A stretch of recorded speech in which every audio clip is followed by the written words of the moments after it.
¿Hasta cuándo estaremos esperando lo que no se nos debe? ¿Y en qué recodo estiraremos nuestra pobre rodilla para siempre? ¿Hasta cuándo la cruz que nos alienta no detendrá sus remos? ¿Hasta cuándo la duda nos brindará blasones por haber padecido? Ya nos hemos sentado mucho a la mesa con la amargura de un niño que a medianoche llora de hambre, desvelado. ¿Y cuándo nos veremos con los demás al borde de una mañana eterna, desayunados todos? ¿Hasta cuándo este valle de lágrimas, a donde yo nunca dije que me trajeran? De codos, todo bañado en llanto, repito cabizbajo y vencido. Hasta cuándo la cena durará? Hay alguien que ha bebido mucho y se burla, y acerca y aleja de nosotros, como negra cuchara de amarga esencia humana, la tumba, y menos sabe ese oscuro hasta cuándo la cena durará. Cena miserable de César Vallejo, Los Heraldos Negros. Este era uno de los poemas que tenía el Che en su famoso cuaderno verde.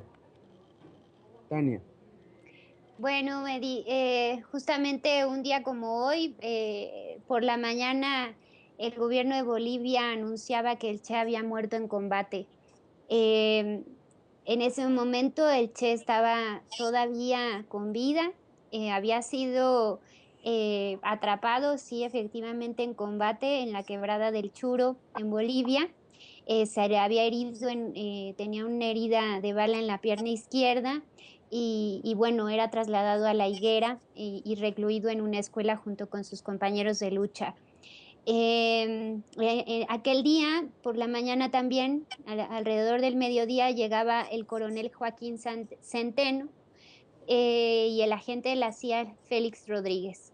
Eh, en ese mismo momento llegaría la orden de Barrientos, el presidente, de ejecutar al Che. Entonces, Rodríguez recibió la orden y pues la transmitió. Félix Rodríguez es interesante porque denota la participación que tenía la CIA y Estados Unidos en esta coyuntura y él mismo relataba en un informe secreto que se publicaría años más tarde la manera en la que estos momentos tan tristes pues marcarían la historia de nuestra América, de esta nuestra América Latina.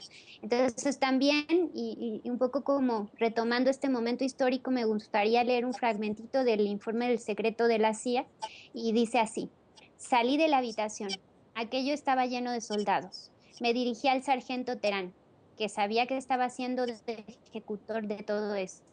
Le dije, sargento, hay instrucciones de su gobierno de eliminar al prisionero.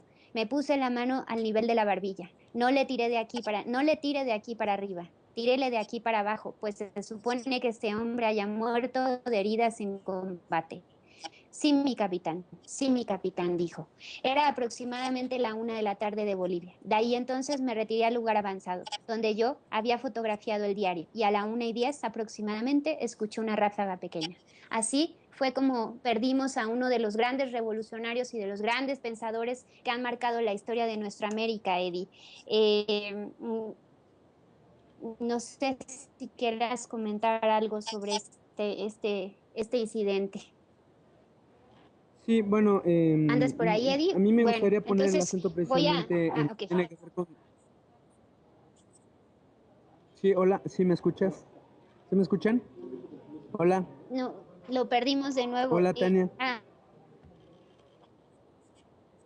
Sí, se está acordando, ok. Ok, muy bien, entonces mencionábamos que sí, hablar del legado es precisamente recordar que un día como hoy murió, eh, pero nos dejó, ¿cuál es el legado? ¿Cuál es la herencia de Ernesto? En términos ejemplares nos dejó una historia de cómo un hombre es consecuente con sus principios y con la necesidad de unir Latinoamérica. Uno de estos grandes aportes, me parece, han influido en, bueno, todo un proyecto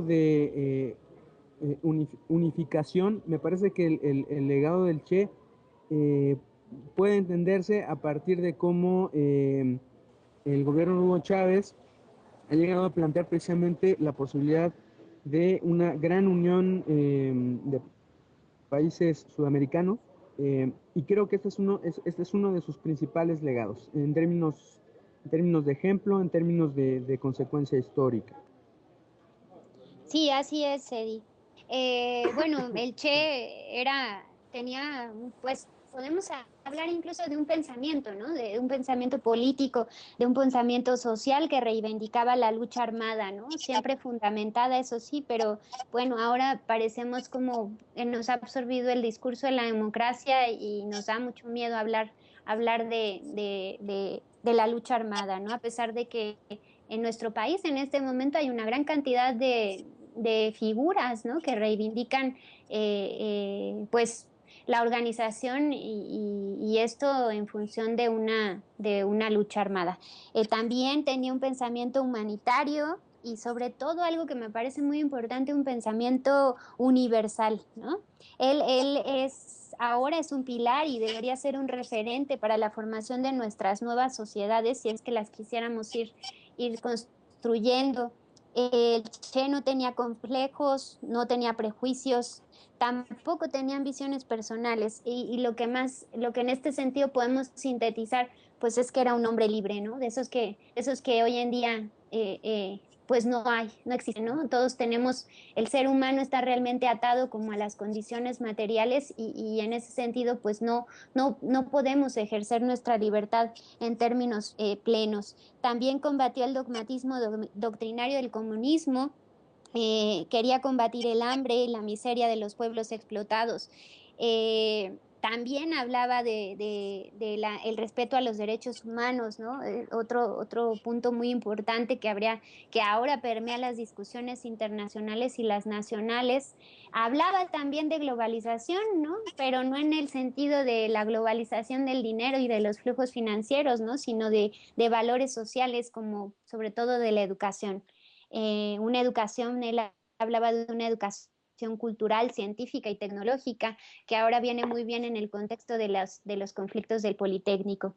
La herencia del Che entonces, pues no pertenece al pasado y me gustaría cerrar pues haciendo una breve reflexión. Al Che no le preocupaba hablar del imperialismo. Eh, Él refería que sería este el causante de la mundialización de la miseria humana. Sabía que este minaría la soberanía de los pueblos, consideraba fundamental la asimilación del marxismo para interpretar la realidad bajo las nuevas circunstancias históricas. Llama mucho la atención entonces este pensamiento que él practicaba, pues que estaba anclado en el marxismo, pero que a la vez planteaba la necesidad de interpretarlo o de usarlo para interpretar la realidad a la luz de estos planteamientos. También le preocupaba la liberación de los pueblos de América y de todo el mundo. Y bueno, como síntesis, el Che no era comunista, ¿no? Como se le ha querido ver en muchas ocasiones, el Che era un revolucionario marxista y ejercía un libre pensamiento con un enfoque internacionalista. ¿No, Eddie?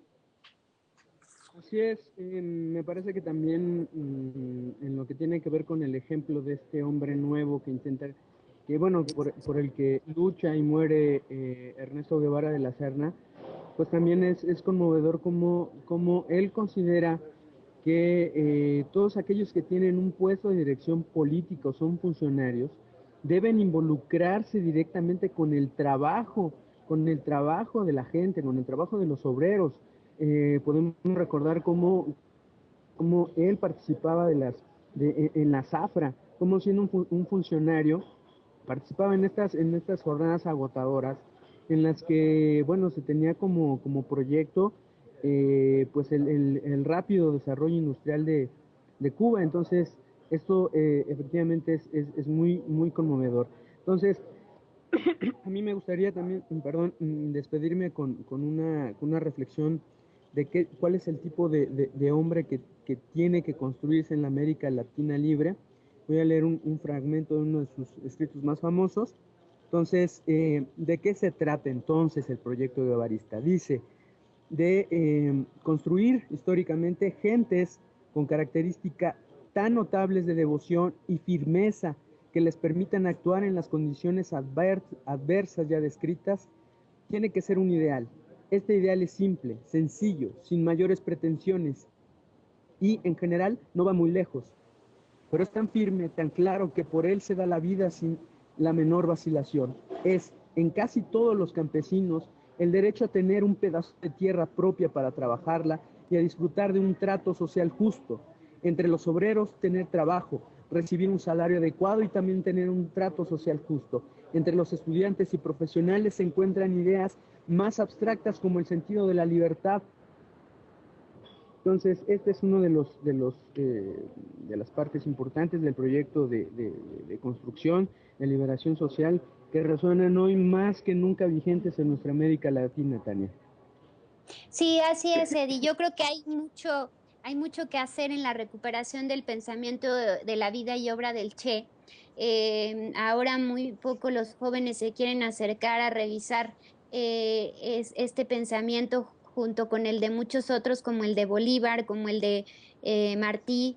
Y bueno, yo creo que es inspirador, es encontrar como estos puntos de identificación. Es imposible no identificarse con la forma y la manera en la que pensaba el Che. Es necesario acercarnos de nueva cuenta justamente a la forma en que se planteaba y se construía el proyecto del hombre nuevo y el proyecto de la nueva sociedad que planteaba el Che. Y bueno, poco a poco, de alguna manera, se habla ahí de que el Che y de alguna manera los planteamientos de Chávez, un poco en esta misma dinámica, no buscaban la integración de la América Latina, sino la unión de los pueblos latinoamericanos, ¿no? Y otro elemento muy importante, el posicionarse claramente y sin ningún tapujo frente al imperialismo estadounidense, ¿no? No había ese miedo. Hoy en día parece que decir la palabra imperialismo es hablar de algo trasnochado, de algo que ya no tiene vigencia. Entonces, bueno, ese valor discursivo con el que se expresaba, porque no lo hacía solamente frente al pueblo, como dices, y en la escuela, ¿no? Llama la atención que para ser revolucionario y antes de darte un arma tenías que aprender a leer y tendrías que ir a la escuela. Y eso era un precepto que impulsó fuertemente el Che. Entonces se movía desde de abajo, ¿no? Con la gente, con el pueblo, pero también lo hacía con mucha comunidad, con mucha comodidad en los espacios internacionales, ¿no? Los discursos del Che, sobre todo en instancias como la ONU, pues o sea, impactantes, ¿no? Generaban y hacían pues vibrar muchas fibras y de alguna manera obligar a la reflexión a estos líderes internacionales que pues en la mayoría de los casos velan siempre por intereses individuales, intereses personales, intereses empresariales, pero dejan de lado este pensamiento colectivo y este sentimiento de unidad que pronosticaba, digamos, que pregonaba el Che, ¿no? Entonces yo lo dejaría como en ese sentido la importancia de recuperar estas ideas revolucionarias y plantearlas en el sentido más puro, ¿no? De qué es a lo que debería aspirar el ser humano y nuestra especie, que ahora está hasta en peligro de extinción frente a los avances avasalladores de la tecnología y de la industria, ¿no, Eddie? Así es, Tania, así es. Yo no tengo comentarios finales, no, nos da tiempo, creo que nos da tiempo para la última canción y si quieres regresamos a despedir el programa. Vale. Vale, ¿puedes presentar la canción, Tania? Sí, claro que sí. Bueno, nuestra última rola el día de hoy, y parece como que con eso nos despedimos, es justamente de Buenavista Social Club, se llama Hasta Siempre, la deben conocer muchos de nuestro público. Hasta siempre, Comandante Che Guevara. Muchas gracias por acompañarnos el día de hoy.